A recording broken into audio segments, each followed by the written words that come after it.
Hi hello नमस्ते भलरे थांतु समस्ते जय जगन्नाथ।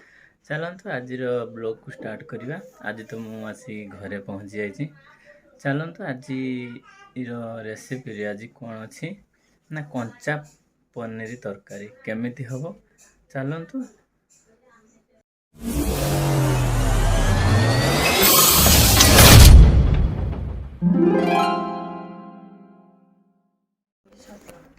देखो फ्रेंड ये कंचा पनीर ये कटा होगी अच्छी।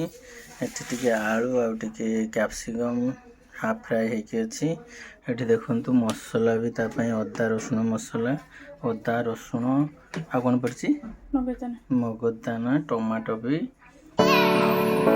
गोटा जीरा भी पड़ी गोटा धनिया भी पड़ी ग्राइंडिंग चलते स्टार्ट कर।